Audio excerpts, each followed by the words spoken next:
আর প্রশ্নটা হচ্ছে, ধরেন আমরা সরি, আমি তো আল্লাহকে বিশ্বাস করি, আপনি তো বিশ্বাস করেন না। এখন আপনার আমার কথা প্রশ্ন ভালোভাবে হচ্ছে, আপনার কথা ভালোভাবে বোঝা যাচ্ছে না। আপনি একটু একটু ভালো জায়গায় গিয়ে কথা বলেন, অথবা মাইক্রোফোনের একটু কাছে এসে কথা বলেন, কারণ কথা অনেক আস্তে আসছে। বললাম আমার প্রশ্নটা হচ্ছে, মনে করেন আমি তো আমার মায়ের গর্ভ মানে আমার মা বাবার ইয়া থেকে আসছি। তো এইভাবে বা আমার মা বাবা, আমার দাদা বা নানি এভাবে আসছে। তো সর্বপ্রথম যে মানুষগুলা সৃষ্টি হয়েছে তারা কিভাবে দুনিয়াতে আসছিল? সর্বপ্রথম তো কোনো মানব সৃষ্টি হয় নাই ভাই।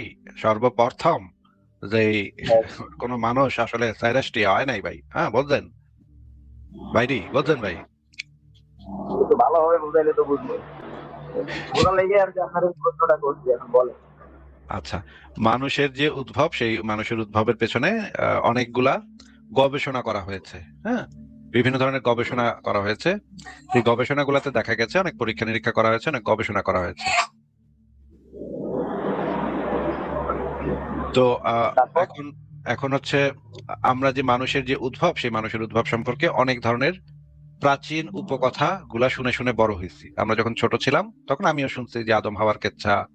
হিন্দু ধর্মে আছে মনু নামক একজন মানুষ ছিল, সে নাকি প্রথম মানুষ ছিল আর কি। তারপরে আমি আবার গ্রিক মিথোলজি সম্পর্কে পড়ালেখা করছি, সেখানেও দেখছি যে সেখানেও মানুষ কিভাবে বানাইছে সেরকম কিছু কেচ্ছা কাহিনী আছে।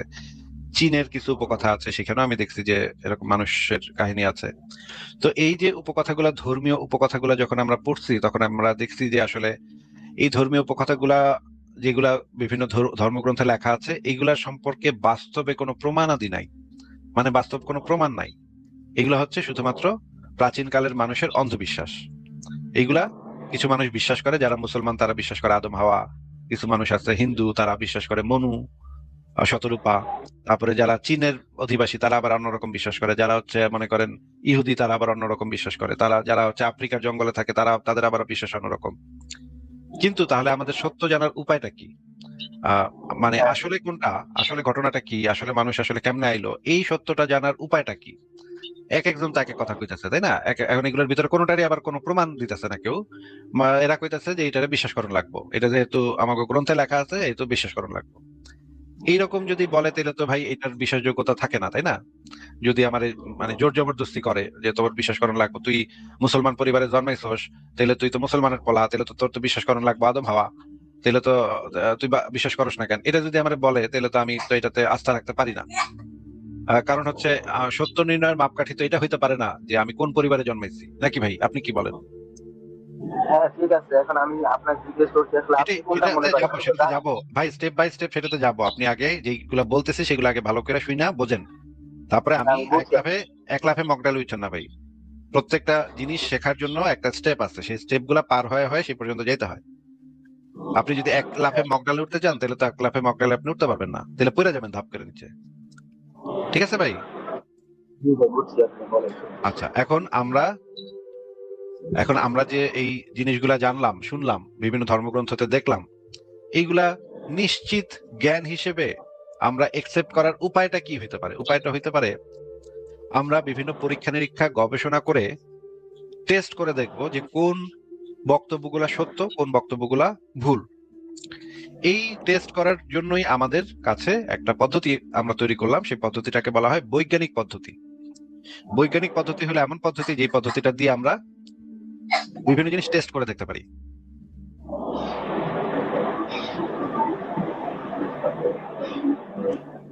আহ বৈজ্ঞানিক পদ্ধতি হচ্ছে সেই পদ্ধতি যে পদ্ধতিতে আমরা বিভিন্ন জিনিসের মানে সত্যতা যাচাই করে দেখতে পারি। মনে করেন আপনাকে কেউ এসে একটা কথা বললো, সাথে সাথেই যে আপনি সেটা বিশ্বাস করে নেবেন বা অবিশ্বাস করবেন কোনোটাই করবেন না, আপনি বৈজ্ঞানিক পদ্ধতিটা ব্যবহার করবেন। বৈজ্ঞানিক পদ্ধতি ব্যবহার করলে আপনি সেই জিনিসটা যে সত্য নাকি মিথ্যা সেটা আপনি টেস্ট করে দেখতে পারেন। এই যে বৈজ্ঞানিক পদ্ধতি, এই পদ্ধতিটা সম্পর্কে কি আপনার কোনো আইডিয়া আছে রিফাত সাহেব? না, আমার ওই রকম কোনো আইডিয়া নেই। আচ্ছা, বৈজ্ঞানিক পদ্ধতি হচ্ছে যে আপনি প্রথমে এইটা সম্পর্কে ইনফরমেশন গুলা কালেক্ট করবেন। কালেক্ট করার পরে আপনি সেই ইনফরমেশন গুলোর উপর ভিত্তি করে আপনি একটা অনুমান করবেন। সেটাকে বলা হয় বৈজ্ঞানিক অনুমান, ইংরেজিতে বলা হাইপোথিসিস। ঠিক আছে? এই হাইপোথিসিস গুলো আপনি তখন টেস্ট করবেন। টেস্ট করার পরে দেখবেন কোন অনুমানটা সঠিক, এবং সেই টেস্টের রেজাল্ট নিয়ে আবারও টেস্ট করবেন, আবারও টেস্ট করবেন, আবারও টেস্ট করবেন। অসংখ্যবার টেস্ট করার পরে যে ফলাফলটা আপনার কাছে আসবে সেটা হবে একটা থিওরি, মানে হচ্ছে এটা হবে একটা প্রতিষ্ঠিত সায়েন্টিফিক থিওরি। এখন আমরা যখন এই যে মানুষ কিভাবে আইলো, প্রথম মানুষ কেরা ছিল, এইগুলা যখন আমরা গবেষণা করতে গেলাম, বিজ্ঞানীরা যখন গবেষণা করতে গেল, যারা এই বিষয়ে এক্সপার্ট, তারা পৃথিবীর বিভিন্ন জায়গা থেকে আহ হাড্ডি গুড্ডি প্রাণীর হাড্ডি গুড্ডি নিয়ে আসলো। আবার একজন মানে মানব ইতিহাসের সবচেয়ে বড় বিজ্ঞানীদের একজন হচ্ছেন চার্লস ডারউইন। উনি যেটা করলেন, পৃথিবীর বিভিন্ন অঞ্চলে ঘুরে ঘুরে বিভিন্ন প্রাণীর কঙ্কাল, প্রাণীর ছবি এগুলা কালেক্ট করলেন। সে কালেক্ট করে একটা মানচিত্র তৈরি করলেন যে পৃথিবীর কোন অঞ্চলের প্রাণীগুলার চেহারা কিরকম, হাড্ডি কিরকম, গঠন কিরকম, কিভাবে খায়, কিভাবে কানটা কোন জায়গায় আছে, চোখটা কোন জায়গায় আছে।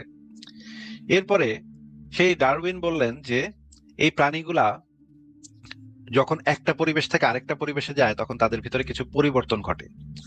এই পরিবর্তনটা নানাভাবে ঘটতে পারে। যেমন ধরেন একটা মরুভূমির প্রাণীকে নিয়ে যদি আপনি শীত প্রধান দেশে যেখানে বরফ পড়ে সেখানে ছেড়ে দেন, কয়েক প্রজন্ম যদি সে সেখানে থাকে এবং অনেক প্রজন্ম যদি সেখানে থাকে, কিছু প্রজন্ম পরে সেই প্রাণীগুলোর ভিতরে এক ধরনের পরিবর্তন হওয়া শুরু করে। এই জিনিসগুলা বাস্তবে ঘটে। আপনি কি এরকম দেখছেন যে কোন একটা প্রাণী যখন অন্য একটা অঞ্চলে, এক অঞ্চল থেকে অন্য অঞ্চলে যায়, 2-3 জেনারেশন, 4-5 জেনারেশন গেলেই তাদের ভিতরে কিছু কিছু পরিবর্তন হওয়া শুরু করে? এটা কি আপনি দেখছেন কখনো? না, এটা তো আসলে দেখি নাই, কিন্তু এমনি বিভিন্ন আপনার দেশে একই প্রাণী বিভিন্ন দেশে বিভিন্ন রকম হয়, এইটা দেখি। হ্যাঁ, বিভিন্ন দেশে এটা তো দেখছেন ঠিকই। একই বাঘ কিন্তু রয়্যাল বেঙ্গল টাইগার একরকম, আবার অন্য মানে আফ্রিকাতে মানে টাইগার যেগুলো সেগুলো আবার অন্যরকম একটু হয়, সিংহ অন্যরকম একটু এগুলাই অন্যরকম দেখি। হয়। হ্যাঁ, হ্যাঁ। হ্যাঁ, এই যে তখন দেখা গেল যে তখন ডারউইন যে প্রস্তাবটা করলো, বিবর্তন তত্ত্ব প্রস্তাব করলো যে মানুষ আসলে ধারাবাহিকভাবে বিভিন্ন ধরনের পরিবর্তনের মধ্য দিয়ে আসলে এইরকম এইভাবে হয়েছে। মানুষের আদি পূর্বপুরুষ ছিল আসলে এই জাতীয় এক ধরনের প্রাণী, বানর জাতীয় এক ধরনের প্রাণী। সেটা অনেক পুরনো প্রাচীন প্রাণী। এবং আমরা একই সাথে অনেক আফ্রিকার জঙ্গলে অনেক ছোট ছোট জাতি উপজাতি খুঁজে পাইলাম। সেই জাতি উপজাতিগুলা এখনো সেই প্রাচীন কালের মানুষদের মতো তাদের জীবনযাপন, তাদের চেহারা, তাদের জীবনযাপন সবই প্রাচীন কালের মানুষদের মতো। আপনাকে আমি কয়েকটা ছবি দেখাতে পারি যে যে মানুষদের দেখলে একটু অবাক হইতে হয়, তা এরা কি আসলে মানুষ, এরা আবার কেমন মানুষ। এই যেমন ধরেন এই যে এই মানুষদের পাওয়া গেছে আফ্রিকাতে, এই টাইপের মানুষদের স্ক্রিনে দেখতে পাচ্ছেন আপনি। হ্যাঁ, দেখা যাচ্ছে। এই টাইপের মানুষদের পাওয়া, মানে এই টাইপের মানুষের যে হাড্ডি গুড্ডি পাওয়া গেছে। তারপরে হচ্ছে কি তারা কি কি ব্যবহার করতো, কি কি হাতিয়ার ব্যবহার করতো সেগুলো পাওয়া গেছে। এবং এই যে এখন যে ছবিটা দেখতেছেন, এই ছবিটা হচ্ছে অস্ট্রেলিয়ার এক ধরনের আদিবাসীদের। তারা একটা কুঁড়ে ঘরের, তাদের যে কুঁড়ে ঘর সেই কুঁড়ে ঘরের সামনে এরা কিন্তু আমাদের মতো মানুষদের থেকে একটু আলাদা, দেখতে পাচ্ছেন আপনি। হ্যাঁ, হ্যাঁ। আচ্ছা, এরকম মানুষদের পাওয়া গেছে। তারপরে হচ্ছে গিয়ে এই যে এই রকম মানুষদের হাড্ডি গুড্ডি পাওয়া গেছে। হাড্ডি গুড্ডি গুলাকে আবার আমরা যদি মানে কম্পিউটারে নেই, কম্পিউটারে দিলে কিন্তু এখন আমরা পুরা পূর্ণাঙ্গ মানুষটা কিরকম ছিল সেটা বের করতে পারি। আপনি নিশ্চয়ই ওই যে ক্রাইম পেট্রোল টাইপের এই রকমের ইয়া দেখছেন, যে এখানে হচ্ছে পোস্টমর্টেম করে একটা লাশের, পোস্টমর্টেম করে, তখন হাড্ডি থেকে অনেক কিছু বলে দিতে পারে তারা, তাই না? এখন মানে এটা আসলে কত বছর আগের এই মানুষগুলা? এই সবই আমি আরো আপনাকে মানে দেখাবো। সবই আমি আপনাকে দেখাবো। এরা হচ্ছে হোমো ইরেক্টাস, এদেরকে নাম দেওয়া হয়েছে হোমো ইরেক্টাস। তারপরে এই যে এই ছবিটা হচ্ছে মানে আদিম শিম্পাঞ্জি, মানুষ এবং ওরাংওটাং, বনবো, এই টাইপের এদের এদের এখন এই যে এই হাড্ডিগুলা পাওয়া গেছে, এইগুলা হচ্ছে একদম ফসিল পাওয়া গেছে। মানে এই কিছু হাড্ডি একদম বরফের ভিতরে হয়েছিল অথবা ফসিল হয়েছিল, সেই হাড্ডিগুলাকে মিউজিয়ামে রাখা হয়েছে, এই হাড্ডিগুলাকে পাওয়া গেছে। এবং এই হাড্ডিগুলো অ্যানালাইসিস করা যায়, এই হাড্ডিটা কত বছর আগে প্রাণীটা মারা গেছে সেটা কিন্তু হাড্ডি থেকে বের করা যায়। আপনি কি এটা জানেন যে হাড্ডি পাইলে আমরা বের করতে পারি যে এই প্রাণীটা কত বছর আগে মারা গেছে? হ্যাঁ, এগুলো দেখতেছি স্যার। ওই যে ক্রাইম পেট্রোল বা এই টাইপের সিনেমাগুলোতে দেখবেন যে হাড্ডিটা ল্যাবরেটরিতে পাঠায়, ল্যাবরেটরিতে পাঠাইলে তখন তারা টেস্ট করে বাইর করে যে এই মানুষটা কতদিন আগে জীবিত ছিল, কোন সময় মারা গেছে। কাছাকাছি একটা বয়স পাওয়া যায়, একদম এক্স্যাক্টলি পাওয়া যায় না, কিন্তু কাছাকাছি একটা সময় তারা বাইর করতে পারে নাকি। তো এই হাড্ডিগুলা প্রত্যেকটাই টেস্ট করা হয়েছে। টেস্ট করে দেখা গেছে যে এই এই প্রাণীগুলা জীবিত ছিল এই টাইমে, এই প্রাণীগুলা তারপরে আসছে, তারপরে হচ্ছে হোমো এই এই ইরেক্টাস আসছে, তারপর হচ্ছে একদম শেষে আসছে হোমোসেপিয়েন্স। এই যে ডান দিকের যে মাথাটা, এটা হচ্ছে আমাদের মানুষের মাথা। এর আগে যারা জীবিত ছিল তারা ছিল হোমো নিয়ান্ডারথাল, তার আগে ছিল হোমো ইরেক্টাস। এই রকম পিছনের দিকে গেলে দেখা যায় যে মানুষের মানে ব্রেইন আসলে, মানুষের কঙ্কাল আসলে এইরকম ছিল, বাম দিকের গুলার মতো ছিল। তো এবার আমরা দেখবো একটা মানব ইতিহাসের টাইম লাইনটা আমরা একটু দেখি, মানুষের বিবর্তনের টাইম লাইন আমরা একটু দেখি।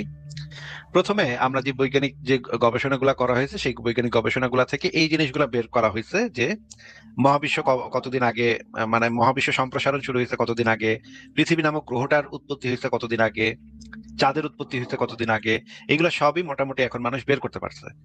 এই যে প্রথম যে প্রাণের উদ্ভব, এটা হচ্ছে 3.8 থেকে 3.5 বিলিয়ন বছর আগে। 2.4 বিলিয়ন বছর আগে একটা ঘটনা ঘটছিল যে এক ধরনের সায়ানো ব্যাকটেরিয়া এক ধরনের সালোক সংশ্লেষণ শুরু করছিল। সেই সময় প্রচুর পরিমাণে অক্সিজেন আমাদের পৃথিবীর বায়ুমণ্ডলে জমা হয়েছে। এই যে অক্সিজেন গুলা জমা হওয়ার কারণে এখনকার পৃথিবীতে আমরা এখন বসবাস করতে পারতেছি। এইটার পিছনে কাজ করছে সায়ানো ব্যাকটেরিয়া নামক এক ধরনের বিশেষ অণুজীব। এবং পরে আরো দেখা গেল যে পরে আরো গবেষণা করার পর জানা গেল 2 বিলিয়ন বছর আগে ইউক্যারিওটিক কোষের উদ্ভব ঘটছে। এরপরে হচ্ছে গিয়ে 1.2 বিলিয়ন বছর আগে যৌন প্রজননের উদ্ভব ঘটে।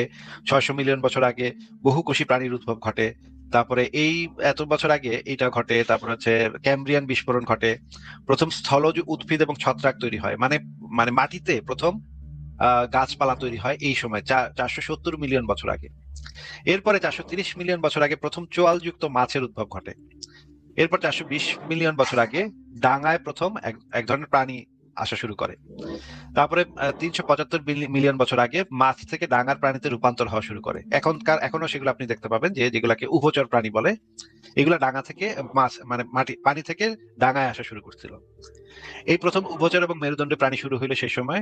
এরপরে এই জিনিসটা এরপরে ডায়নোসর যুগে শুরু হয় এবং মহাদেশগুলা একত্রিত হয়। এখানে আমি সব একদম স্টেপ বাই স্টেপ সব করে দিচ্ছি। এই লেখাটা আপনি যদি পড়েন তাহলে এই লেখাটার ভিতরে আপনি মোটামুটি সবই পাবেন। এই যে দেখেন, হোমিনিডদের উদ্ভব, এটা ছিল মানুষের প্রথম একদম আদি পূর্বপুরুষ। এদের থেকেই আসলে মানুষ বিবর্তিত হয়ে এই আজকের ইসে আসছে। তারপরে হচ্ছে গিয়ে পরবর্তী সময় হোমো ইরেক্টাস, এবং হোমো ইরেক্টাসটা প্রথম আগুন আবিষ্কার করছিল। মানে আমাদের আগের প্রজন্মের যারা মানুষের মতো ছিল তারা পৃথিবীতে দাপটের সাথে ছিল একসময়। তারা আগুন আবিষ্কার করছিল। আগুন আবিষ্কার করে তারা আগুন দিয়ে পোড়ায় খাইতো, মাংস পোড়ায় খাইতো। এগুলো সবই প্রমাণ পাওয়া গেছে। হ্যাঁ, এগুলো সবই প্রমাণিত। মিউজিয়ামে গেলে আপনি এগুলোর প্রমাণ পাবেন। হোমো হাইডেল বার্গেনসিস, এদেরও পাওয়া গেছে। নিয়ান্ডারথাল পাওয়া গেছে। এরপরে 300,000 বছর আগে, মানে 3 লাখ বছর আগে প্রথম হোমোসেপিয়েন্স, যে আমরা যারা মানুষ যারা কথা বলতে পারি, তাদের উদ্ভব ঘটে। এরা আসছে আগের যে প্রজন্মের যে মানুষের মতো ছিল তাদের থেকে বিবর্তিত হয়ে। তার মানে হচ্ছে কোনো প্রথম মানুষ দ্বিতীয় মানুষ বলে কিছু ছিল না। একটা কিছু গোত্র তারা জীবিকার জন্য, জীবনযাপনের জন্য বিভিন্ন জায়গায় ঘুরে বেড়াইতে তাদের ভিতরে নানা ধরনের পরিবর্তন আসে, জেনেটিক মিউটেশন ঘটে, এবং এই মিউটেশনের কারণে তাদের ভিতরে বুঝছি আপনি যেটা বলছেন। মনে করেন আমরা বানর থেকে আসছি, তো বানর থেকে আসলে পৃথিবীর মধ্যে বানর থেকে আসছি কথাটা ঠিক না, তো বানরের মতো প্রজাতি থেকেই আসছি আমি বললাম। এখন এই বানর বা কথাটা শুনেন। আমরা এবং এখনকার যে সময়ের বানর, তাদের পূর্বপুরুষ এক ছিল, তাদের একটা কমন অ্যানসেস্টর ছিল, তাদের একটা সাধারণ পূর্বপুরুষ ছিল। বিজ্ঞানীরা গবেষণা করে এইটা বের করছে। এখন বলেন প্রশ্নটা। এখন প্রশ্নটা হচ্ছে যে বানরের মতো যে প্রজাতি থেকে আমরা আসলাম, ঠিক আছে মানলাম, কিন্তু এই যে বানর এগুলা সৃষ্টি হলো কিভাবে? মানে বানর বলতে কি আমরা যেই ইয়া থেকে আমরা মানুষ আসছি ওইটা কিভাবে সৃষ্টি হয়েছিল? একাই নাকি? এই জন্যই তো আপনাকে আমি মানব সভ্যতার ইতিহাস পুরাটা আপনাকে এই জন্যই তো দেখাইছিলাম ভাই, কিভাবে প্রাণী তৈরি হইলো, কিভাবে মেরুদণ্ডী প্রাণী তৈরি হইলো। আপনাকে আমি মাত্র দেখাইলাম না? আপনি এই লেখাটা একটু ভালো করে পড়বেন, মানব সভ্যতার বিবর্তনের টাইমলাইন। এইখানে আপনি দেখবেন যে প্রথম প্রাণী কিভাবে সৃষ্টি হলো, প্রথম প্রাণের উদ্ভব কিভাবে ঘটলো, তারপরে কোষের উদ্ভব কিভাবে ঘটলো, তারপরে হচ্ছে যৌন প্রজনন, এইটা কিভাবে উদ্ভব ঘটলো, বহুকোষী প্রাণ কিভাবে তৈরি হইলো। এইখানেই আপনি পাবেন প্রথম মাছ কিভাবে তৈরি হইলো, গাছপালা কিভাবে তৈরি হইলো। এই যে প্রথম উভচর এবং মেরুদণ্ডী প্রাণী, এই বানর হইতেছে একটা মেরুদণ্ডী প্রাণী। হ্যাঁ, এই যে এই জায়গা থেকে আমি আরেকটা এটা দেখবো, আমি সমস্যা নেই। আর এটা আমি দেখলাম তো আমি আবার দেখবো। আপনাকে এখনো কথা শেষ হয়নি তো আমার, যে আপনি যে ধর্মগ্রন্থগুলোতে যেগুলা পড়ছেন যে আদম হাওয়া ছিল, আদম হাওয়া হাইটা বাড়াইতো, এখন আমরা একটু সেই জিনিসগুলো একটু যাচাই করে দেখবো যে এগুলা বৈজ্ঞানিক মানদণ্ডে সেগুলা থেকে কিনা। সেগুলা বৈজ্ঞানিক মানদণ্ড দিয়ে যদি আমরা বিচার করি তাহলে সেগুলাকে সত্য হিসেবে গ্রহণ করার কোনো যুক্তি আছে কিনা সেটা আমরা একটু চেক করে দেখি। এখন তো আমি তো আপনাকে দেখাইলাম বিজ্ঞানীরা গবেষণা করে কি পাইছে। এই বিজ্ঞান কিন্তু কোনো ধর্মে কি আছে না না আছে এগুলো পাত্তা দেয় না। বিজ্ঞান তাদের মতো কাজ করে। বা আপনি ধর্মে কি লেখা আছে না না লেখা আছে এগুলো তারা বুঝবেও না। আপনার ধর্মে কি আছে তাদের দরকার নেই জানার। তারা যেটা গবেষণা করে পাবে তারা সেটা আমাদেরকে দিবে, প্রমাণ যেটা করতে পারবে তারা সেটা আমাদেরকে বলবে। তো বর্তমান বিশ্বে বিজ্ঞানীদের কাছে বিবর্তন তত্ত্ব হচ্ছে একটা ভ্যালিড তত্ত্ব, সায়েন্টিফিক থিওরি। এই জিনিসটা কি আপনি জানেন যে বিজ্ঞানী মহলে বিবর্তন তত্ত্ব একটা সবচাইতে ওয়েল নোন এবং সবচাইতে ওয়েল অ্যাকসেপ্টেড বৈজ্ঞানিক তত্ত্ব হিসেবে স্বীকৃত? এটা কি আপনি জানেন? হ্যাঁ জানি। আচ্ছা, বিজ্ঞানীদের মহলে কোনো কিন্তু এটা নিয়ে কোনো আপত্তি নাই। বিজ্ঞানী মহলে এটা খুবই ওয়েল অ্যাকসেপ্টেড, মানে সবাই, মানে আমেরিকাতে একটা গবেষণা হয়েছিল কত পার্সেন্ট বিজ্ঞানী বিবর্তন তত্ত্বকে সঠিক মনে করে, তাদের সেখানে দেখা গেছে 97% বিজ্ঞানী বিবর্তন তত্ত্ব যে সঠিক এটা মনে করে। 97%, মাত্র 3% বিজ্ঞানী বলছে যে না এটার ভিতরে কিছু একটা ঘাপলা থাকতে পারে। এখন কিন্তু সাধারণ মানুষের ভিতরে কত পার্সেন্ট? সাধারণ মানুষের ভিতরে, যেহেতু সাধারণ মানুষেরা মানে ধর্ম বিশ্বাস করে, এই কারণে সাধারণ মানুষ এটাকে একসেপ্ট করতে করে না। অনেক ধার্মিক মানুষরা এটাকে একসেপ্ট করে না, কারণ এটা তাদের ধর্মের সাথে কন্ট্রাডিক্ট করে, এই কারণে তারা একসেপ্ট করে না। কিন্তু বিজ্ঞানী মহলে এটা মোটামুটি খুবই খুবই মোটামুটি না খুবই একটা একসেপ্টেড তত্ত্ব। তো বিজ্ঞানীরা তো এই জিনিসটাকে, ভাই আমার একটু কথা আছে, তো একটু কথাটা শুনে নেন আগে। আপনার কথা, আপনার প্রশ্নের তো উত্তর দিচ্ছি, আমি তো আমার কথা বলতেছি না, একটু প্রশ্নটা শুনে নেন। তো আমরা এখন তাহলে একটু আরেকটা টেস্ট করি যে ধর্মে যেটা বলা আছে সেটা মিউট করে দিচ্ছি। আপনার এখান থেকে একটু শব্দ হচ্ছে, আপনাকে একটু মিউট করে দিলাম। এবার আমরা একটু দেখি যে ধর্মে যেটা বলা আছে সেটা আসলে কতটুকু সত্য, সেটা কি আমরা একটু যাচাই করে দেখতে পারি কিনা। প্রথমে আমরা দেখি এই যে আদমের যে কেচ্ছা আছে, ইসলামে যে আদমের কেচ্ছাটা আছে, সেই আদমের কেচ্ছাটা কতটুকু বৈজ্ঞানিক মানদণ্ড পার করতে পারে কিনা। আমরা দেখি যে এই আদমের সম্পর্কে যে জিনিসটা বলা আছে যে, আচ্ছা আদমকে কিভাবে বানাইলো সেটা সেটা দিলে হয়তো আপনি বুঝবেন না। আমি একটা প্রথম মানব আদম ছিল ভাই কত ফুট লম্বা, এটা কি আপনি জানেন রিফাত ভাই? কোরআন হাদিসে কি লেখা আছে আদমের উচ্চতা সম্পর্কে? 80 ফিট না এরকম আমি শুনছিলাম, আমার আসলে মনে নেই। 90 ফুট। প্রথম মানব আদমরে আল্লাহ বানাইছিল 90 ফুট। হ্যাঁ, আমরা হাদিসটা দেখি, হাদিসে কি বলা আছে সেটা একটু দেখি। সহিহ বুখারী তাওহীদ পাবলিকেশন 6227 নম্বর হাদিসে বলা আছে, নবী মোহাম্মদ বলেছেন আল্লাহ তাআলা আদমকে তার যথাযোগ্য গঠনে সৃষ্টি করেছেন, তার উচ্চতা ছিল 60 হাত, মানে 90 ফুট। তারপর নিচে এই হাদিসের নিচে বলা আছে তারপর থেকে এ পর্যন্ত মানুষের আকৃতি ক্রমশ কমে আসছে, মানে ওই আদম ছিল 90 ফুট, তারপর আস্তে আস্তে মানুষ কমতেছে কমতে কমতে আজকের পর্যন্ত আসছে, আজকের যে হাইট এই পর্যন্ত আসছে। কিন্তু এইটা তো ভাই সত্য না।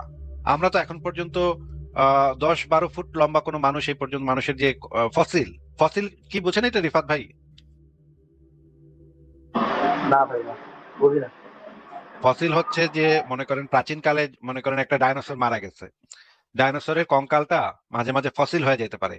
মনে করেন লাভার ভিতরে যদি ওই ওই হাড্ডিটা পড়ে, ওই কঙ্কালটা পড়ে, তাহলে পুরা বডিটা একদম অক্ষত সেরকমই থাকে, মানে হচ্ছে হাড্ডিগুলা অক্ষত সেরকমই থাকে, ওগুলা নষ্ট হয় না। ওগুলা যুগের পর যুগ হাজার হাজার বছর ধরে সেগুলা অক্ষত থাকে, সেগুলা আর নষ্ট হয় না। এই জিনিসটা আপনি কখনো শোনেন নাই ফসিল কাকে বলে? না আমি আসলে শুনি, প্রথম শুনলাম। আচ্ছা, আমরা প্রচুর পরিমাণে ডাইনোসরের হাড্ডিগুটি পাইছি, ফসিল গুলা পাইছি, এবং প্রচুর পরিমাণে পুরোনো দিনের প্রাচীন কালের যে প্রাণীগুলা সেগুলোর হাড্ডিগুটি পাইছি। হাড্ডিগুটি অসংখ্য মিউজিয়ামে সেগুলো জমা করা আছে। কিন্তু এখন পর্যন্ত আমরা কোনো 10-12 foot, 14 foot, 50 foot, 60 foot, 80 foot, 70 foot এরকম কোনো মানুষের কঙ্কাল এই পর্যন্ত পাওয়া যায় নাই। তো আদম যদি 90 ফুট হইতো এবং এরপর থেকে যদি মানুষের আকৃতি ধীরে ধীরে কমে আসার কথা, যদি এটা সত্য হয়ে থাকে, তাহলে তো আমাদের এরকম অসংখ্য হাড্ডিগুটি পাওয়ার কথা, যেগুলার হইতেছে মনে করেন 50 ফুট, 60 ফুট, 55 ফুট, 40 ফুট, এরকম তো অসংখ্য হাড্ডিগুটি পাওয়া যাওয়ার কথা, কিন্তু এরকম পাওয়া গেল না কেন এখন পর্যন্ত? আপনার কি মনে হয়? আমার তো আসলে কিছু মনে হয় না, তবে শ্রাউনের যে আমরা দেখি ওটা তো অনেক লম্বাই, অনেক না না, ওইটা অনেক লম্বা একটা না। ওইটা যেই জিনিসটার ভিতরে রাখা হয়েছে সেইটা লম্বা, কিন্তু ফেরাউনের যে মমিটা, সেই মমিটার উচ্চতা হচ্ছে 5 ফুট 7 ইঞ্চি অথবা 5 ফুট 8 ইঞ্চি। সেই মানুষটার উচ্চতা হচ্ছে 5 ফুট 7 অথবা 8 ইঞ্চি। এটা আপনি চেক করে দেখতে পারেন, আমি যে তথ্যটা দিলাম সেই তথ্যটা সঠিক কিনা। নিজে যাচাই করে দেখতে পারেন। ঠিক আছে। ফেরাউনের ওই মমিটাকে যেই বক্সের ভিতরে রাখা হয়েছিল সেই বক্সটা অনেক লম্বা, কিন্তু ফেরাউন বইলা আপনি যাকে বলতেছেন যার কথা, সেই ব্যক্তিটার হাইট এত লম্বা না, সে এত লম্বা ছিল না, সে 5 ফুট 7-8 ইঞ্চি লম্বা ছিল, আমাদের হাইটের, আমার থেকে খাটো, আমি এই ফেরাউনের থেকে লম্বা। যাই হোক ভাই, এখন আমার কথা হচ্ছে মনে আচ্ছা, করেন আমরা আমার কথাটা সত্য নাকি মিথ্যা সেটা তো যাচাই করে দেখতে হবে ভাই। এই কারণে বলি যে আমরা যে প্রত্যেকটা কথা তো যাচাই করে দেখবেন আপনি। আচ্ছা আমি যাচাই তো করবো, এখন তো আপনার সাথে না, কথা এখনই বলা যাচাই বলতে করি আমরা, এখনই আমরা যাচাই করি, আমরা আবার পরে যাচাই করে দেখবো কি? এখনই আমরা যাচাই করি, আমরা জেমিনিকে জিজ্ঞেস করি যে ওই যে ফেরাউনের যে ইয়া পাওয়া গেছে এটার হাইট কত, দেখি কি কয়। ওটা বাদে ফিরাউন কত ফিট লম্বা ছিল এটা দিয়ে সার্চ দেন। এই যে আমরা জেমিনিকে জিজ্ঞেস করতেছি, এই যে জেমিনিকে জিজ্ঞেস করলে তো সে বলে দিবে। হ্যাঁ জিজ্ঞেস করেন ওই ফিরাউনের উচ্চতা কত ফেরাউন ছিল। বলতে আপনি যা বলতেছেন তার নাম তো দ্বিতীয় রামেসিস, তাই না? নাম জানেন তার? না না, আমি আমি ফিরাউন সব ফিরাউন হিসেবেই ছিলি বা আচ্ছা, শুনছি। ফেরাউন বইলা কেউ নাই ভাই, ফেরাউন হইতেছে একটা উপাধি। হ্যাঁ, ফেরাউন বইলা পৃথিবীতে কেউ কখনো ছিল না ভাই। ফেরাউন হইতেছে একটা উপাধি, একটা রাজকীয় উপাধি, মানে প্রধানমন্ত্রী টাইপের। হ্যাঁ, ফেরাউন বলতে কোনো মানুষ হয় না। আচ্ছা, আমি জিজ্ঞেস করি,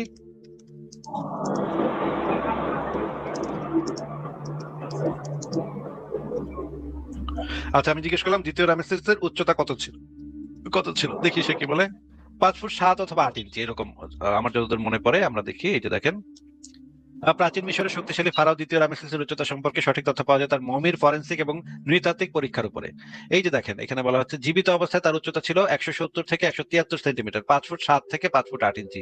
কি লেখা আছে ভাই এখানে, কি লেখা দিল? বললো 5 ফুট 7 থেকে 5 ফুট 8 ইঞ্চি ও মা, উচ্চতা ছিল। জেমিনি দেখে আমি যেটা কইলাম এটাই দেখি কইলো। কেমনে কি ভাই, আমি আগে মানে বলে দিলাম কেমনে 5 ফুট আপনি 7 আগে দেখছেন হয়তো। আমি আগে দেখছি। আমি দেখছেন বা তাহলে ভাই, বলছেন, যাই হোক। আমি যেই কথাগুলা বলি সেই কথাগুলা কি স্বীকৃত বৈজ্ঞানিক তথ্য নাকি আমি বানায় বানায় মিথ্যা কথা বলি? বৈজ্ঞানিক তথ্য কিছু কিছু আপনি স্বীকৃতি বলেন, কিন্তু আবার হাদিস বিষয়ক কিছু কিছু জাল হাদিস উপস্থাপন করেন, যেটা আপনি জাল হাদিস স্বীকার করেন না, যেটা আসলে আচ্ছা, জাল হাদিস। জাল হাদিস আমি যেটা দেখাইছি সেটা আপনি আমার দেখাই দিন, যে এই যে হাদিসটা আমি দেখাইছি সেটা আপনি একটু পরে আমাকে দেখাই দিন। আগে আমাদের এই আলোচনাটা শেষ হবে, শেষ হওয়ার পরে আপনি আমাকে প্রমাণ করবেন যে আমি জাল হাদিস দেখাইছি, ঠিক আছে ভাই? আচ্ছা, ঠিক আছে, আমি আপনার ভিডিও আমরা, পাঠাই দিচ্ছি। হ্যাঁ, কি পাঠাই দিতেছেন? মানে ভিডিও পাঠাই দিতেছি আমি কথা বলার পর। না না, ভিডিও পাঠাই দিতে হবে না, আপনি আমারে দেখাই দিবেন যে কোন হাদিসটা জাল দিচ্ছি, প্রমাণ করে দিবেন। ঠিক আছে। ঠিক আছে, তাহলে আমরা ওই জায়গায় আবার ফেরত যাই যে আহ আদমের উচ্চতা ছিল 90 ফুট, সেখানে আবার ফেরত যাই যে 90 ফুট লম্বা আদম, এইটা এখন নাকি উচ্চতা। এখন তার মানে হইতেছে এখন পর্যন্ত আমরা কোনো মানে 70 ফুট 60 ফুট এরকম কোনো মানুষের ফসিল পাইলাম না। তাহলে তো এই বক্তব্যটাকে তো সত্য হিসেবে গ্রহণ করার তো কোনো কারণ আমি দেখতেছি না। তারপরে আমরা আরেকটা জিনিস চেক করি, এই যে দেখেন, আহ আদমের উচ্চতা নিয়ে যদি আপনি এখন মানে আলেমদের বক্তব্য শুনতে চান, আলেমরাও একই কথা বলবে যে 60 ফুট, মানে 90 ফুট লম্বা ছিল। ভিডিওটা আর আমি ছাড়লাম না, আপনি এই লেখাটা পড়ে নিতে পারেন। এখন আমি আপনাকে যে জিনিসটা বলবো যে বিজ্ঞানে একটা মানে একটা ল আছে, সেটাকে আমি এই যে এইটা দিয়ে আমি মানে মোটামুটি বোঝাইতে পারবো আপনাকে। এই ছবিটা আমি তৈরি করছি, এটাকে বলা হয় স্কেলিং ল বা স্কয়ার কিউব ল। এইটা হচ্ছে যে মানে হচ্ছে যে এইরকম যদি একটা মানে অতিকায় 90 ফুট মানুষকে বানানো হয়, তাহলে এই মানুষটা দাঁড়াইতেই পারবে না, কারণ এটার বোন, এটার হাড্ডি এই এত ভার বহন করতে পারবে না। কারণ এই যে এইটার সাথে সাথে কিউবিক ভাবে ভলিউম বেড়ে গেলে এইটার ওজনটা এক্সট্রিম পরিমাণে বেড়ে যায়। মানে হচ্ছে এই যে দেখেন ফলাফল, শক্তির তুলনায় ওজন অত্যাধিক বেশি, 225 গুণ বেশি, মানে হচ্ছে 3075 গুণ ওজন হয়ে যাবে। এই 90 ফুট হইলে তখন তার ওজন হয়ে যাবে 3075 গুণ। মানে হচ্ছে এই যে স্কয়ার কিউব ল যদি আপনি এটা ধরেন, এখানে যদি আমরা হিসাবটা করি তাহলে তার ওজন কত হবে, এক্সট্রিমলি মানে মারাত্মক রকমের ওজন হবে এই মানুষটার। এবং এই মানুষটার এত মারাত্মক ওজন এই হাড়গুলা বহন করতে পারবে না। আচ্ছা, আমি যে কথাগুলো বললাম এই কথাগুলা কি মানে সঠিক কিনা সেটাও একটু চেক করে দেখা দরকার। আমি হয়তো বানায় বানায় বলতে পারি, নাকি রিফাত ভাই? না আপনি তো দেখাইতেছেন সব। না, আমি দেখাইতেছি, আপনি মানবেন কেন আমার কথা? আমার কথা তো মানার কোনো দরকার নেই আপনার। আমার তো কথাটারে আপনার তো ভেরিফাই করে দেখতে হবে, ভেরিফাই করে না দেখলে তো আমরা কেন মানতে যাবো? আসিফ মহিউদ্দিন তো মানে মিথ্যা মিথ্যা কথা কইতে পারে, আমাকে ধর্ম নিয়ে টানাটানি করণের লেগে মিথ্যা কথা কইতে পারে। এই জন্য আমি জেমিনিকে এই জিনিসটা জিজ্ঞেস করি যে এটা সম্ভব কিনা। কি বলেন ভাই? হ্যাঁ, জিজ্ঞেস করে। আচ্ছা, আমি আমার ওই লেখাটার লিঙ্কটা এখানে পেস্ট করে বলবো। এই যে এটা হচ্ছে আমার ওই লেখাটা, সংশয়.com এর লেখাটা। আমি জেমিনিকে জিজ্ঞেস করতেছি, এই প্রবন্ধটি আধুনিক বৈজ্ঞানিক জ্ঞান এবং যুক্তি দিয়ে যাচাই করে বলো লেখাটির দাবি সত্য কিনা বা বা যুক্তি সঙ্গত কিনা। তারপর আমি আমার লেখাটার লিঙ্ক দিলাম। ঠিক আছে ভাই? রিফাত ভাই, হ্যাঁ, আচ্ছা আমি তাহলে জেমিনিকে জিজ্ঞেস করি, সেই লেখাটা পড়া তখন সে দেখবে যে আমি যে যুক্তি দিচ্ছি সেটা সঠিক কিনা। আমি তো আপনি হয়তো মানবেন না, আপনি তো যেহেতু মুসলমান সেহেতু আপনার কথা আপনি মানবেন কেন? কিন্তু জেমিনি তো হচ্ছে গিয়ে একটা নিরপেক্ষ চ্যাটবট, এর তো আর মিথ্যা কথা কইব না। সেটা আমরা দেখি যে সংশয় ওয়েবসাইটে প্রকাশিত প্রবন্ধটিতে আলোচিত প্রধান দাবিটি হলো, আদিতে মানুষ আদম 90 ফুট লম্বা ছিলেন। আধুনিক বৈজ্ঞানিক জ্ঞান, পদার্থবিজ্ঞান এবং বিবর্তনীয় জীববিজ্ঞানের আলোকে দাবিটি বিশ্লেষণ করলে নিম্নোক্ত ফলাফল পাওয়া যায়। বর্গ ঘনফল সূত্র, স্কয়ার কিউব ল ও শারীরিক গঠন, পদার্থবিজ্ঞানের এই অনুসারে ইত্যাদিতে। আচ্ছা, অনেক কথা লিখছে এখানে, আমরা একদম উপসংহারে চলে যাই। লাস্টে কি লিখছে দেখি আমরা, কি বলছে। উপসংহার এইটুকু একটু পড়ে শোনান তো ভাই, উপসংহারে কি লিখছে? ভাই আমি একটু বাইরে আছি, আপনি পড়তেছি যে আধুনিক বিজ্ঞান ও যুক্তির মাপকাঠিতে 90 ফুট লম্বা মানুষের অস্তিত্ব থাকা অসম্ভব এবং এটি কোনোভাবে যুক্তিসঙ্গত নয়। বিজ্ঞানের দৃষ্টিতে এটি একটি গাণিতিক ও জৈবিক অসাম্যতা। সংসার ওয়েবসাইটে প্রকাশিত প্রবন্ধটি মূলত বৈজ্ঞানিক সূত্রগুলো ব্যবহার করে এই দাবিটিকে নাকচ করেছে, যা বর্তমান প্রমাণিত সত্যের সাথে সাংসর্গিকপূর্ণ। পড়ছি। তারপরে এই ধরনের দাবিকে কেবল বিশ্বাস বা পৌরাণিক উপকথা হিসেবে গণ্য করা যেতে পারে, তবে বৈজ্ঞানিক তথ্য হিসেবে এটি সম্পূর্ণ ভিত্তিহীন। আচ্ছা ঠিক আছে, তার মানে আমার যে লেখা প্রবন্ধটা, সেই প্রবন্ধটা সম্পর্কে জেমিনাই বলতেছে যে প্রবন্ধটা তো সঠিক, প্রবন্ধটা বৈজ্ঞানিক মানদণ্ড অনুসারে যাচাই করছে এবং যাচাই করে দেখছে যে আমার প্রবন্ধটাই সঠিক। কোরআনের বা ইসলামের দাবি বা হাদিসের দাবি এগুলো হচ্ছে ভুল কথা, নাকি ভাই? হ্যাঁ রিফাত? ওটা ভুল না, কিন্তু আমার কাছে ভুল না আসলে, তবে আপনি যেটা বলছেন এটা জেমিনি বলছে যে সঠিক। আচ্ছা, আপনি চাইলে অন্যান্য চ্যাট বট গুলাকেও এই লেখাটা পড়তে বলতে পারেন, পড়া তারপরে যাচাই করে দেখতে বলতে পারেন। সেটা আপনি আপনার ফ্রি টাইমে করেন। তো এবার আমি আপনাকে দেখাই দিলাম যে কোরআনে হাদিসে ইসলামে যে প্রথম মানুষের কথা বলা আছে, এগুলা মোটেও সত্য কোনো বাস্তব জগতের কোনো মানে ঘটনা না। এগুলো হচ্ছে অবাস্তব পৌরাণিক উপকথা বা আপনার অন্ধবিশ্বাস হইতে পারে। আপনি অন্ধবিশ্বাস করতেই পারেন, এটা আপনার ব্যাপার, কিন্তু বিজ্ঞানের মানে বিজ্ঞানের মানদণ্ডে এগুলো উত্তীর্ণ হয় না। এগুলো হইতেছে এই কারণে এগুলাকে বলা হয় অন্ধবিশ্বাস। এইবার আমি আপনাকে মানুষের যে উৎপত্তি, সেটার যে ইসলামিক ভিউ এবং বিজ্ঞানের ভিউ দুইটাই আপনাকে আমি বললাম। এবার আপনি তো চিন্তা করে দেখেন যে কোনটা আপনার কাছে সত্য বলে মনে হয়। এবার আপনি আমাদেরকে একটু বলেন যে ওই যে আমি যে জাল হাদিস দেখাইছি, সেই জাল হাদিসটা একটু দেন ভাই। বহুত হাদিস আছে ভাই, আমি আর আমার আরেকটা প্রশ্ন আছে ছোট করে। একটা উদাহরণ দেন, আমি যে জাল হাদিস দেখাইছি একটা উদাহরণ দেন। এই যে নবীজির দাস দাসী নিয়ে যে একটা ইয়া বলছিলেন যে অনুমতি লাগে না, তারপর মানে দাস আচ্ছা, দাসীর সাথে এটাতে থাকেন। নবী দাসীর সাথে সেক্স করতে আপনি বলছেন অনুমতি লাগে, আমি বলছি অনুমতি লাগে না। অনুমতি নেওয়া কোনোভাবেই বাধ্যবাধকতা নাই। আমি তাহলে সেই লেখাটাই বের করি, সেই লেখাটা আমরা দুজন মিলে পড়ি এবং আপনি আমাদেরকে দেখাই দিন যে কোনটা জাল হাদিস আমি দেখাইছি, সেই জাল হাদিসটা আপনি আমাদেরকে পয়েন্ট আউট করেন, তাহলেই হবে, অসুবিধা নেই। এটা আমারই একটা লেখা, ইসলামের দাসী ধর্ষণ, দাসী সহবাসে কি সম্মতি জরুরি, এটা হচ্ছে আমার একটা লেখা। ঠিক আছে, এই লেখাটা এবার আমি ওই যে একইভাবে জেমিনাইকে দিয়ে চেক করাবো। ঠিক আছে, জেমিনাইকে দিয়ে চেক করায় আমি জিজ্ঞেস করি যে এই লেখাটা সঠিক কিনা। কি বলেন রিফাত ভাই? জেমিনি কেন, আপনি যেটা হাদিস থেকে ওটা ইয়া বলছেন, হাদিস দেখে তো বলছেন। হাদিসগুলো আবারও দেখবো, সেই লেখাটাও দেখবো, আবার হাদিসগুলো দেখবো, সবই দেখবো আমরা। কিন্তু আগে একটু জেমিনাইকে জিজ্ঞেস করে দেখি যে এই লেখাটা ইসলামিক যে তথ্য প্রমাণ অনুসারে মানে আমি কোনো মিথ্যা জিনিস লিখছি কিনা এই লেখাটার ভিতরে। তাহলে তো আমরা জানি না যাবো এই লেখাটার ভিতরে কোনো মিথ্যা তথ্য বা জাল হাদিস আছে কিনা। আচ্ছা ঠিক আছে, তাহলে আমি এই লেখাটার লিঙ্কটা এখানে দিলাম এবং উপরে লিখলাম এই প্রবন্ধটি ইসলামিক রেফারেন্স, এই প্রবন্ধটির ইসলামিক রেফারেন্স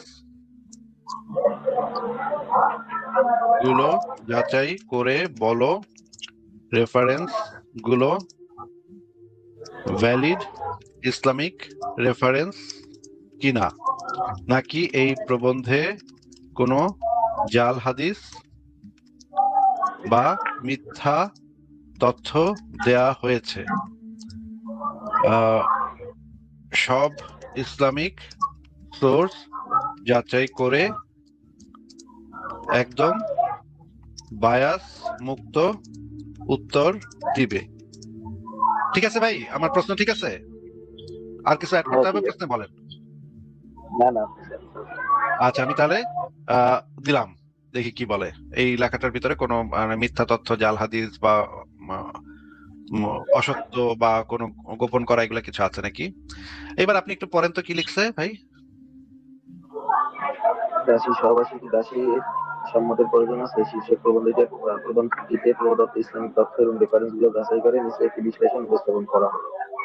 আচ্ছা, হ্যাঁ, এইবার পড়েন। হ্যাঁ, সূরা নিসা, সূরা মুমিনুন এবং সূরা আল-আরিস মধ্যে উদ্ধৃত দেওয়া হয়েছে। ভ্যালিডিটি এই রেফারেন্স গুলো সম্পূর্ণ সঠিক ও ভ্যালিড।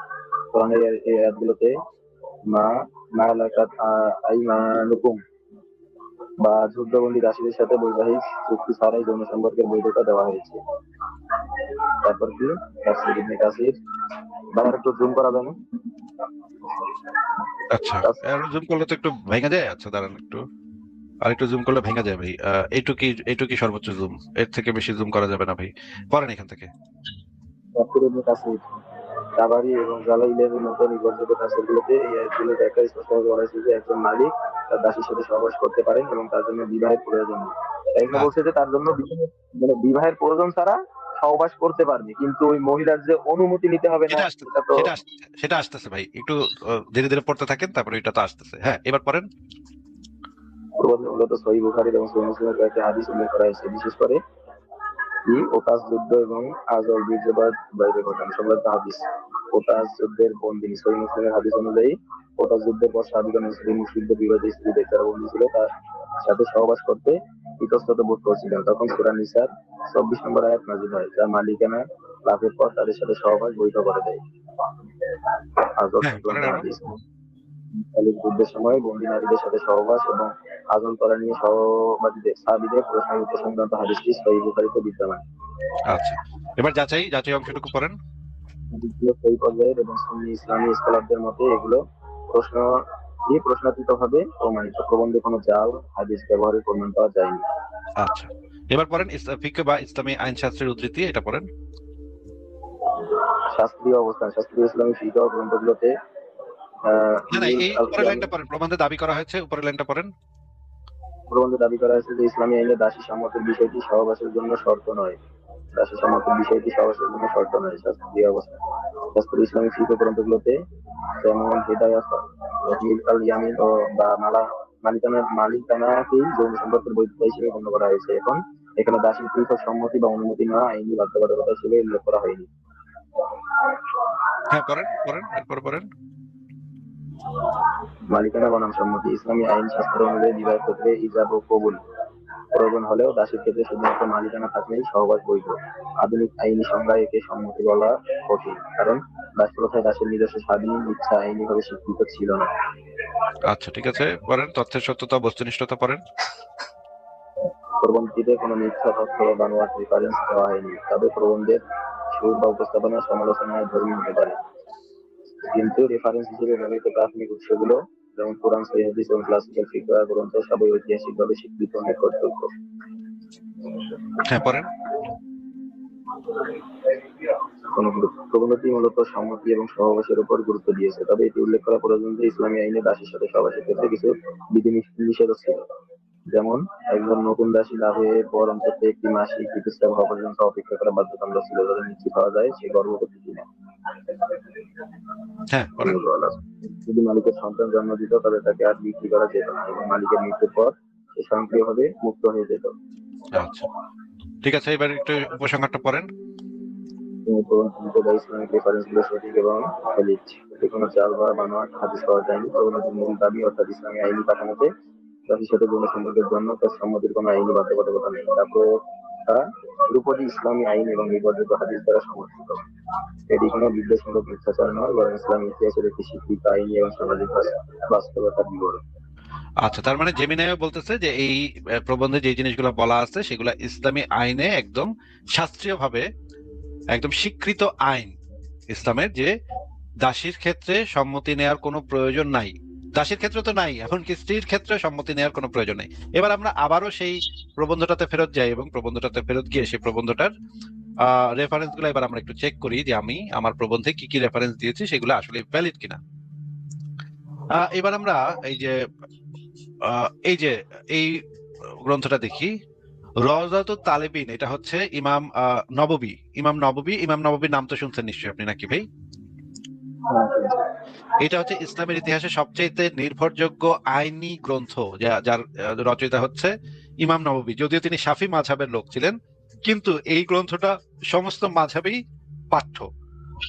মানে হচ্ছে ইসলামী আইন হিসেবে সমস্ত মাযহাবেই এই বইটা একটা গুরুত্বপূর্ণ বই, বিভিন্ন বিশ্ববিদ্যালয়ে বইটা পড়ানো হয়। এই বইটাতে যে লেখা আছে সেটা যদি এই যে আরবি পড়তে পারেন ভাই আপনি? আরবি ওইভাবে পড়তে পারি না, এইখানে আরো ছোট দেখা যাচ্ছে তো পড়তে পারবো না। আচ্ছা, আমি এটার বাংলা অনুবাদ করছি, আপনি যদি চান এটার বাংলা অনুবাদটা আপনি নিজে করে দেখতে পারেন। এইটার অনুবাদটা হইতেছে, ইসলামী শরীয়তে একজন দাসী যখন নির্দিষ্ট মালিকের অধীনে থাকতেন তখন মালিকের বৈধ শারীরিক চাহিদায় সাড়া দেওয়া তার জন্য বাধ্যতামূলক। শরীয়ত অনুযায়ী বিনা কারণে তাতে বাধা দেওয়াকে বড় গুনাহ বা হারাম হিসেবে গণ্য করা হয়েছে। তো এখানে আমি সরাসরি সেই বইটারও ছবি দিয়ে দিচ্ছি, বইটার ছবি এখানে দেওয়া আছে। এবার 2 নম্বর গ্রন্থ হচ্ছে, এটা হচ্ছে আরেকটা গ্রন্থ, আল মাওসুআতুল ফিকিয়াহ। এটা হচ্ছে ইসলামী মানে আইনের এনসাইক্লোপিডিয়া, মানে হচ্ছে সবচেয়ে বড় গ্রন্থ, ইসলামী জুরিসপ্রুডেন্সের সবচেয়ে বড়, সবচেয়ে বিশাল গ্রন্থ। এটার ভিতরে ইসলামের সমস্ত আইন মোটামুটি আছে। এই গ্রন্থে যেটা বলা আছে, যে এইখানে দেখেন আরবিটাও আছে, নিচে বাংলাটাও আমি অনুবাদ করছি। এইখানে বলা হচ্ছে যে দাসীর জন্য এটা আবশ্যক ও অবশ্য কর্তব্য যে সে তার মালিককে নিজ দেহ উপভোগ করতে দেবে। তার জন্য এটি থেকে বিরত থাকা নিষিদ্ধ, কারণ এটি মালিকের অধিকার বলে ধরা হয়েছে। তবে যদি সে এমন অবস্থা থাকে যেখানে মালিকের জন্য হারাম, যেমন ঋতুমতি, প্রসূতি বা অন্য কোনো সরই কারণ, তাহলে সে বাধা দিতে পারবে, কিন্তু নর্মাল অবস্থায় বাধা দিতে পারবে না। নর্মাল অবস্থায় সে কোনো বাধা দেওয়ার কোনো অধিকার তার নাই। এই জিনিসটা কি দেখতে পাচ্ছেন ভাই? রিফাত ভাই, আপনি কি দেখতে পাচ্ছেন? রিফাত, আপনাকে জিজ্ঞেস করছি, আপনি শুনতে পাচ্ছেন? এইখানে এইটার মানে কি আমাদেরকে একটু বোঝায় বলেন তো, যে যে একজন দাসী তার সহবাসে বাধা দিতে পারবে না, এটার মানেটা কি? এটার মানে সে যদি মানে সুস্থ স্বাভাবিক অবস্থায় থাকে, তাহলে যখন তার মালিক তার সাথে যদি সহবাস করতে চায় সে বাধা দিতে পারবে না, হলে তাহলে গুনাহ হবে, এটাই তো দেখলাম। সে বাধ্য, তাই না? বাধ্য। মালিক যদি চায় তাহলে সে দাসীটা বাধ্য হয়, তাকে তার সাথে সঙ্গম করতে বাধ্য থাকে, নাকি? হ্যাঁ, বাধ্য। আচ্ছা, ঠিক আছে। এই বইয়েরও আমি সরাসরি বইয়ের পৃষ্ঠাও দিয়ে দিচ্ছি এখানে। এগুলো আমি সবগুলো আমি আপনাকে দেখাতে পারি, কিন্তু এখানে সমস্ত জায়গাতে এই জিনিসটাই বলা আছে যে দাসীর ক্ষেত্রে এটা বৈধ নয় যে কোনো অজুহাত ছাড়া মালিকের যৌন চাহিদা পূরণ থেকে বিরত থাকবে, এবং মালিক তাতে শাস্তিও দিতে পারে যদি সে বিরত থাকে। যদি সে দাসী যদি করতে না চায়, মাইরা পিটাও তাকে ওই কাজ করতে বাধ্য করতে পারে মালিক, কারণ মালিক তার মালিক। এবং islamweb.net এখানেও এই ফতোয়াটা দেয়া আছে। এই ফতোয়াটাতে এই জিনিসটা বলা আছে যে স্বামী স্ত্রী বা দাসীর জন্য যৌন আহ্বান প্রত্যাখ্যান করা বৈধ নয়, এবং আরো জায়গায় বলা আছে যে এটা। এবার আমরা আহমদুল্লাহর একটা বক্তব্য শুনি। আচ্ছা, আগে আপনি তো এই যে আমি জাল হাদিস এটা তো আপনি ওই যে চুনাহাগা সান্ডা এদের কাছ থেকে শুনে আসছেন, তাই না? আমি দেখছি এগুলা, আপনার ওই হাইয়াগুলা পড়ে দেখছি। আচ্ছা, ওটা তো শুনে আসছেন, ঠিক আছে। ওদের প্ল্যাটফর্মের খলিফা তো মুশফিক মিনার, তাই না? আমি 30 সেকেন্ড আপনার সাথে একটা কথা বলি, শুনেন। এটা হচ্ছে কি, মনে করেন প্রশ্নের উত্তরটা আগে দেন। ওদের প্ল্যাটফর্মের খলিফা হইতেছে মুশফিক মিনার নাকি? যেই হোক, এটা উত্তরটা দেন না ভাই। উত্তর দিতে অসুবিধা কোথায়? আপনার সাথে তো কথা বলতেছি, এইটুকু উত্তর দিতে আপনার অসুবিধাটা কোথায়? ভাই আমি আসলে ওগুলা কাউরে কথা আমি শুনি না, বা আমার শুনেন না, ঠিক আছে, কিন্তু ওদের প্ল্যাটফর্মের খলিফা তো মুশফিক মিনার নাকি? আমি এভাবে কাউকে চিনিও না, এখন আমি কেমনে বলবো মুশফিক মিনার নাকি? তাহলে ঠিক আছে, তাহলে এই ভিডিওটা একটু দেখেন, মুশফিক মিনার কি কইতাছে সেটা আমরা একটু দেখি, শুনেন। দাসীদের সাথে যৌন কর্মের জন্য কি দাসীদের অনুমতি নিতে হবে? অনুমতি নেওয়াটা কি এখানে বাধ্যতামূলক? এ ব্যাপারে আমি যেটা জানি, এটা আমি আজকে একজন আলেমের সাথে আলোচনা করেছি, এটা নিয়ে আলোচনা করেছি। এটা আমার জানা মতে সেটা হচ্ছে অনুমতি নেওয়া জরুরি না, এখানে মনিবের ইচ্ছাটাই প্রাধান্য পাবে। তবে দাসীকে কোনো রকম কষ্ট দেওয়া যাবে না, তার কোনো রকম ক্ষতি করা যাবে না, হ্যাঁ। দাসীর অনেক সময় প্রবলেম থাকতে শারীরিক পারে, ক্ষতি করা যাবে না, হ্যাঁ, তাকে ঠিক বলেছেন। কষ্ট দেওয়া যাবে হ্যাঁ, আপনি ঠিক, আপনার সাথে আমি একমত। শারীরিক শারীরিক ক্ষতি দেওয়া যাবে না, হ্যাঁ, বা হ্যাঁ, কষ্ট এবং দেওয়া যাবে। দাসীকে কষ্ট দেওয়া, কষ্ট দেওয়া যাবে মানে হচ্ছে কি কষ্ট অত্যাচার, দেওয়া যাবে না, কষ্ট দেওয়া যাবে মানে হচ্ছে অত্যাচার করা যাবে না। হ্যাঁ। এই মানে হ্যাঁ, এই ভাবে হ্যাঁ, যদি তবে আপনি বলতে এখানে চান। অনুমতি নেওয়ার ব্যাপারে এরকম কিছু, হ্যাঁ, মানে কিন্তু অনুমতি নেওয়ার ব্যাপারটা হচ্ছে যে অনুমতি নেওয়াটা জরুরি না, এখানে মনিবের ইচ্ছাটা প্রাধান্য পাবে। আচ্ছা, ঠিক আছে। হ্যাঁ, এবার আচ্ছা, আপনাকে আমি দেখাইলাম ওই প্ল্যাটফর্মের যে খলিফা মুশফিক মিনার, সে বলে দিল যে এইখানে জরুরি না, দাসীর অনুমতিটা জরুরি না। আচ্ছা, এবার আমরা শুনি আহমদুল্লাহ, যে হচ্ছে বাংলাদেশের বর্তমান সময়ে সবচেয়ে বড় স্কলারদের ভিতরে একজন, বড় আলেমদের ভিতরে একজন, তার বক্তব্য একটু শুনে নিই। এগুলো আমি শুনছি ভাই, এখন এগুলো আমি ভাই, শুনছি। এখন আমি ভাই, আমি তো জাল হাদিস দেই ভাই, আমার জাল হাদিসটা একটু শুনেন। আমি জাল হাদিস, সমস্যা দেখি না আসলে। আমার জাল হাদিসটা একটু আহমদুল্লাহর মুখে থেকে বাইর করে শোনাই আপনাদের। অসুবিধা কোথায়? একটু শুনেন। অসুবিধা কোথায় ভাই? আমি একটু বলি, শুনেন। আলেমের বক্তব্য শুনলে সওয়াব হইব ভাই। আলেমের বক্তব্য, ইসলামিক বক্তব্য দিতেছে, শুনলে সওয়াব হইব ভাই। এত ইয়া করতেছেন কেন? কাকুতি মিনতি করতেছেন কেন? আমি যেটা বলি শোনেন আগে। মনে করেন স্ত্রীর ব্যাপারটাও তো আল্লাহ তাআলা বলছে যে যদি কোনো স্ত্রীর ব্যাপার স্ত্রী নিয়ে এখন আলোচনা করতেছি না তো ভাই। আপনি কইছেন যে আমি জাল হাদিস দিচ্ছি, আমি জাল হাদিস দিচ্ছি, আপনি জাল হাদিসটা একটু বাইর করে দেখায়েন আমাদেরকে। আমরা একটু আহমদুল্লাহর বক্তব্যটা শুনে নিই। যদি কোনো কারণ ছাড়া যদি স্বামী তাকে না সাড়া দেয়, তাহলে ফেরেশতারা তাকে সারা রাত লানত দেয়। তো এটা দাসীর ক্ষেত্রে যে আপনারা বলেন, এটা তো স্ত্রীর ক্ষেত্রেও তো সেম অর্ডারটাই আল্লাহ দিছে। স্ত্রীর ক্ষেত্রে সেম অর্ডার দিছে নাকি দেয় নাই সেটা নিয়ে একটু পরে আলোচনা করতেছি। আগে আমরা সেটা শিওর হই, ওই জিনিসটা আগে কনফার্ম হই যে দাসীর অনুমতি নিতে, দাসীর অনুমতি নেওয়াটা। রিফাত ভাই, আমরা ওইটা নিয়ে পরে কথা বলবো, তো আগে এটা শিওর হই যে দাসীর অনুমতি নেওয়াটা জরুরি কিনা ইসলামে। আগে তো এটা ক্লিয়ার হয় না জরুরি নাকি জরুরি না, তারপরে আমরা যে যাবো না যে মানে জরুরি না তাইলে এটা কি ভালো নাকি মন্দ সেটা পরে যাবো না। আগে দাসীর অনুমতি নেওয়াটা জরুরি কিনা। যৌন সঙ্গমের ক্ষেত্রে মালিক যদি যৌন সঙ্গম করতে চায়, এখানে দাসীর কনসেন্ট কোনো ভূমিকা রাখে কিনা, দাসীর অনুমতি নেওয়ার কোনো দরকার আছে নাকি, নাকি মালিক যদি কয় আই বিছনায় উঠ কাপড় খুল, তাহলে দাসী সেটা করতে বাধ্য কিনা। যদি না তার পিরিয়ড হয়ে থাকে বা সে যদি প্রেগনেন্ট হয়ে থাকে, এরকম 2-3টা কারণ বাদে, মানে গুরুতর শারীরিক অসুস্থতা, পিরিয়ড এবং প্রেগনেন্সি, এই 3টা জিনিস বাদে দাসী কখনো না করতে পারে না স্বামীকে। স্ত্রীও না করতে পারে না। সেটার সাথে আমি একমত, তো স্ত্রীও না করতে পারে না, দাসীও না করতে পারে না। কিন্তু আমরা তো সেইটা নিয়ে আলোচনা করতেছি যে দাসীর সেই অনুমতিটা আছে। এই দাসীর এটা তো শর্ত, মানে দাসী যে ক্রয় করলো বা দাসী যে নিল, এর মধ্যে যে শর্তগুলো দিতে চাইতেছেন কেন এখন? আপনি এখন ব্যাখ্যা দিতে চাইতেছেন কেন? আমরা তো ব্যাখ্যাতে পরে যাবো, তো আগে ওইটা কনফার্ম হয় নাই যে দাসীর অনুমতি লাগে নাকি লাগে না, নাকি কনফার্ম হইছি আমি কনফার্ম হইছি, আমি বুঝছি। কনফার্ম হইলো আমরা তারপরে আরো ওভার কনফার্ম হই। আহমদুল্লাহর বক্তব্য থেকে আমরা একদম 100% কনফার্ম হয়নি, ঠিক আছে? একটু মিউট করে দাও, আমরা একটু আহমদুল্লাহর বক্তব্য শুনে নিই। সব মিউট করেন আপনি, আমি ছাড়তেছি।